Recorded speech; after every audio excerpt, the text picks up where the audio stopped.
This is a Grande Pacific production.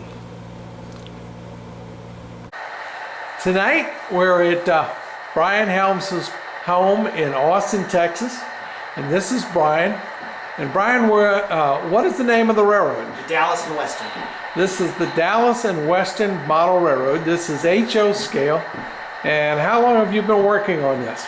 About 2 years. 5 years. 2 years. We're in Brian's basement, and I can personally tell you that there's probably not a person who watched this video, is into this hobby, that wouldn't happily kill Brian to take this basement. I will give you a tour, and it has more to do with some of the other fun features of the basement. Brian not only plays with trains, he collects a few cars too. So this is going to be a view of the railroad, the Dallas and Western. Based out of Dallas, Pennsylvania. Dallas, Texas. Okay. There's a clarification we need. L-O-P-E-Z. The train is, Brian, the train's heading up the grade here, and it's just left where? Lopez, L-O-P-E-Z. Again, the Pennsylvania-Texas connection. A real place, Lopez, Pennsylvania.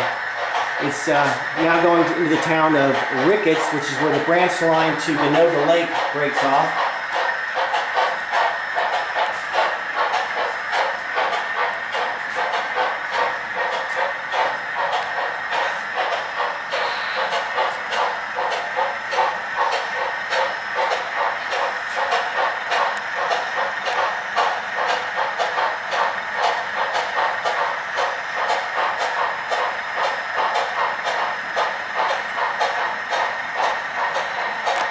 So, Brian, this railroad existed in real life? In real life, yes.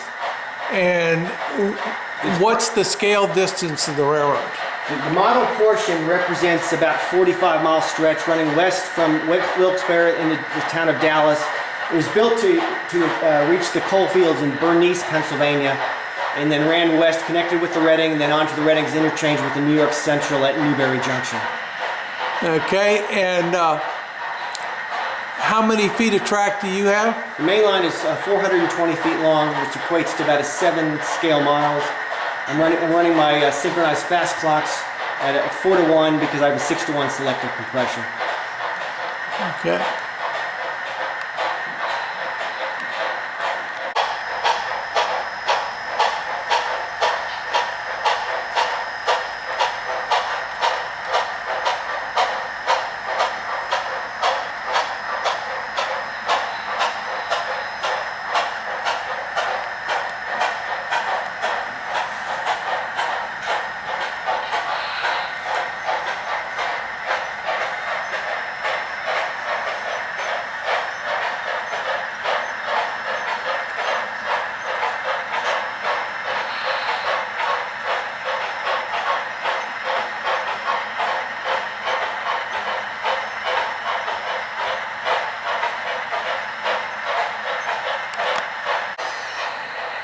An interesting aspect of this railroad that you have to consider here is there are no helix.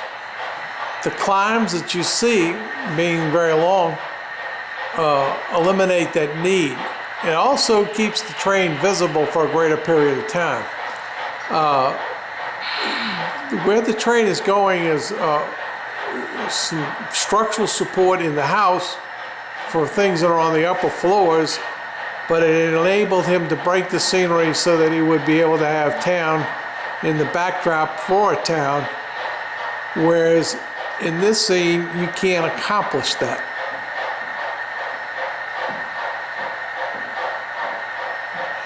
As the train went into the tunnel, and it will be reappear eventually over here. Our train is reappearing, and it's at the town of Harvey's Lake. And the depot is an actual model of the depot that existed at Harvey's Lake. Coincidentally, it's also an old Ambroid kit from the 1960s.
That's all.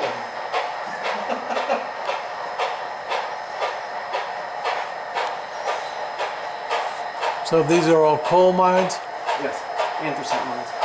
Anthracite coal mines. That's the hard coal.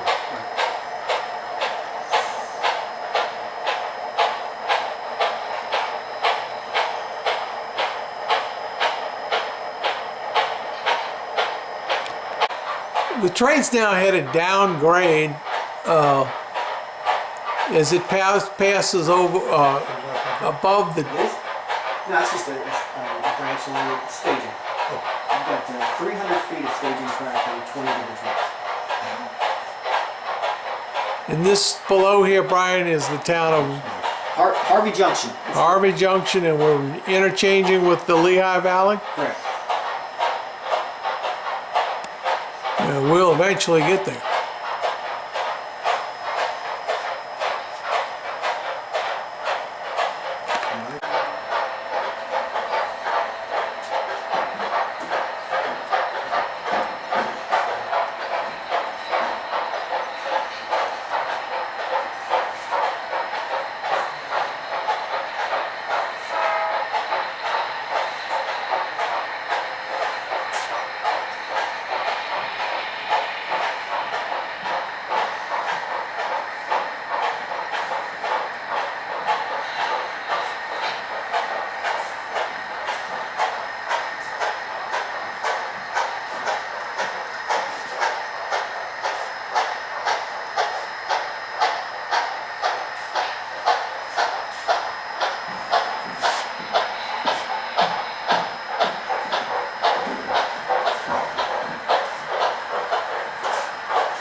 So we've climbed, as we followed the train since it came out of the last tunnel, it's slowly been working its way down the wall.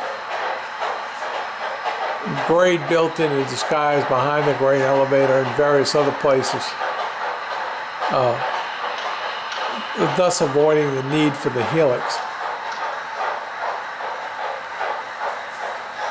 Now, in this case, dealing with a section at the end of a turnaround, we know we're dealing with 72 inches minimum.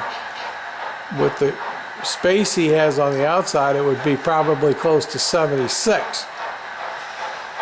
So it's pretty big space. So what you do is you just come through the wall and finish the turn on the other side of the wall.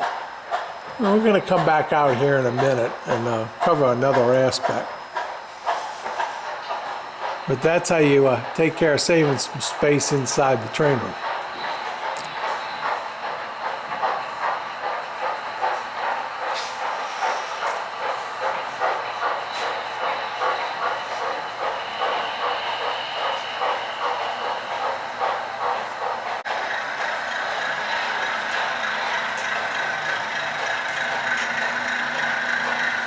Sounds like it might be an Alco. Baldwin. Oh, a Baldwin. Another noisy one, huh? Good realism and railroad with sound. Now, stepping back here, what you're seeing right there in that curved section is the curved stairway coming down from the second floor. And the track actually this train was on was right there. It goes down and comes back around and drops down to here. So one big large turn and you're dropping just about a foot. The signal is a train order signal, not a track control signal. Is that prototypical? Yeah. Yeah. Train order. Two position train order signal. Yeah, this will be the big breaker complex at Bernice, which is actually the purpose for all the railroads being in existence.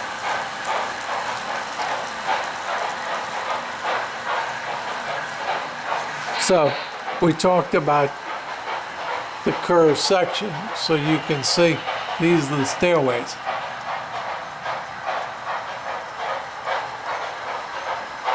Now, one other interesting fact about Brian is that Brian moved here from Baton Rouge about 4 years ago. 4 years ago. This house was built by Brian, the entire house. It's an impressive house, an impressive accomplishment. The purpose of the house was the railroad. Yeah, the basement was built first. Now, I could take you upstairs, but I'm afraid that might cause some conflicts with other parts of the party if we started chilling upstairs, because I don't know what conflicts might be created there.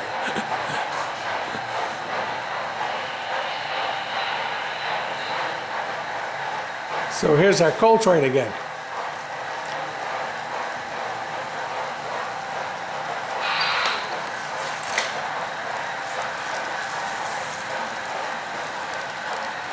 As it winds its way around.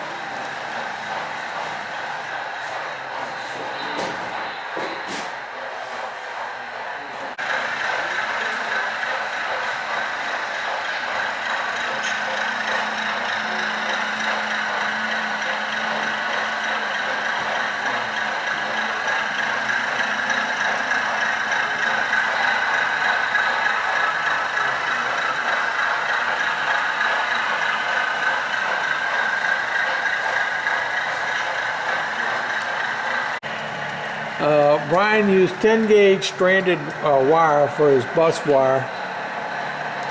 I don't think we're going to have any issues with that. I also noticed that it's been twisted.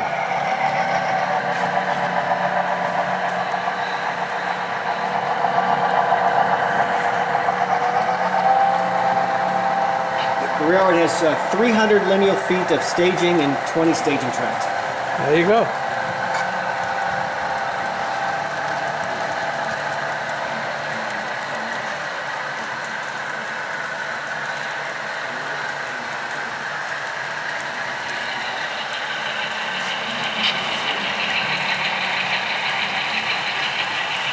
Staging is all very, very accessible.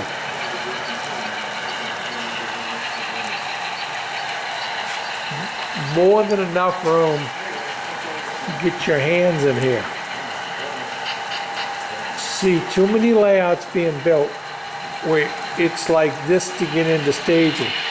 Believe me, people, I don't care how good your track work is, how great your railroad runs. If you make this a nice tight area, I'll guarantee you those cars will all derail underneath there. It's just, it's the old story, it'll happen. So, leave you some room.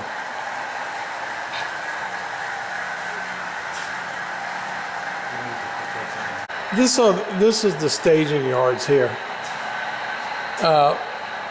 It's run by a diode matrix. For all my NCE fans, you could have done this with a mini panel. Then I had to sit down and figure out the diodes. But it's one way to get it accomplished so that when you push the button, the ladder is set for the train to depart. Not something new and ingenious, just two ways to get it done. Old and cheap. Yeah, old and cheap. See the writing on there? What? Yeah. Okay, so here are some of the LED lights. As I had shown in one or two of my other layouts, these are extremely effective. I think this is probably the way an awful lot of us will go from here on. Also want to make the comment here about some of the woodwork skills underneath here. Whoever buys this house is getting the railroad, whether they like it or not. The plywood gussets that you see up underneath this layout that tie into the wall were put onto the studs before the sheetrock was put up. They go through the wall onto the next part. So if you want this house, you get the railroad. No questions to ask. All of the bench work is a 3/4 inch furniture grade plywood. All the joints are dadoed, glued, and screwed.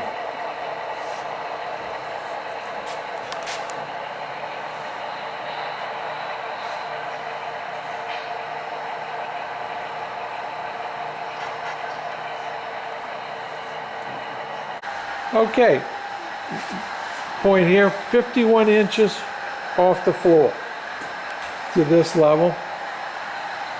Highest point on the railroad, for reference, is 66 inches tall. But again, in this case, the activity at this level is minimal. And it's designed so you can see your train. There's very little direct contact with the train at the higher level, which gives you plenty of room to run.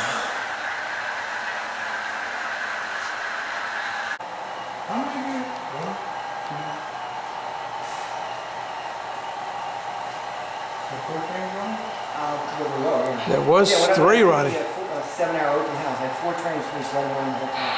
Just kept them about 100 feet apart. Now, there's another really important thing about this layout. And I would have to say the extreme here, we all have extremes. The extreme on this layout is space. 1,400 square feet allows for some gigantic spaces between the railroad. I know a lot of us, including me, would probably be very tempted to come up with a different design to fill up some of this space with more railroad.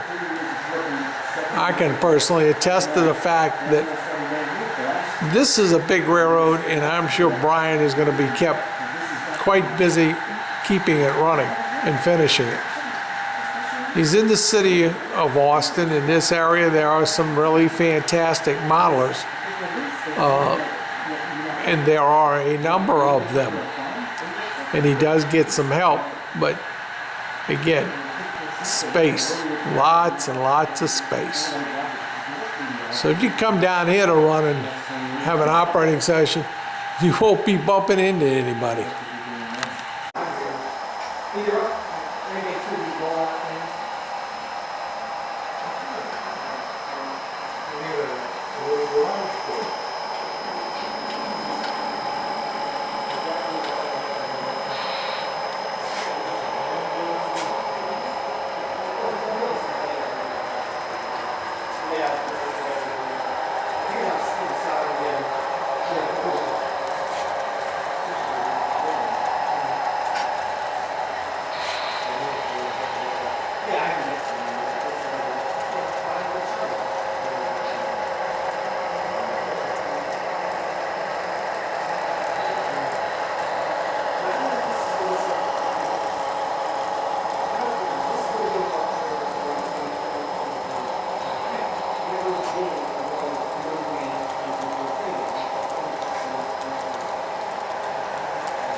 Homicide,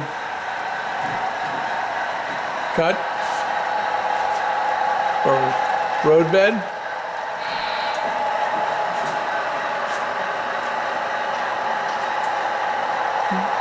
Atlas track?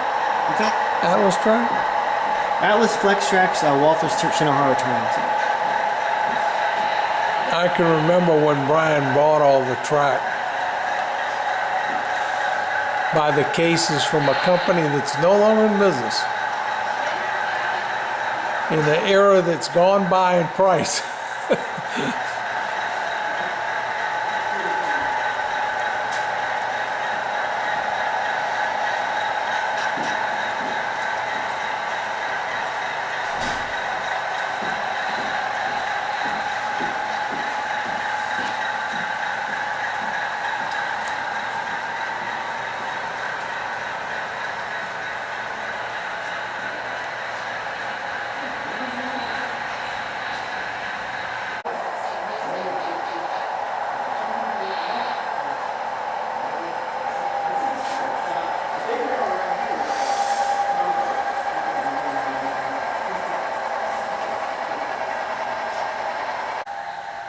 So, to bring this video to a conclusion, my old favorite statement comes to play. It's not mine. It's been said many times by many people. What's the difference between men and boys? It's the price of their toys. So if you have more than one set of toys, you have to have a room to keep the toys in. And here we have the Harley-Davidson motorcycle, which, believe me, Brian rides this thing all over the country to rail runs and everything. We have a Pontiac GTO, Trans Am, and a 1977 Corvette. One of only, with manual transmission, one of only 200 built. And plenty room to do anything else you want to do in your favorite garage. Over there behind that door is a storage room, which has been turned into a paint booth for the model railroad. So I think we're covered all the bases.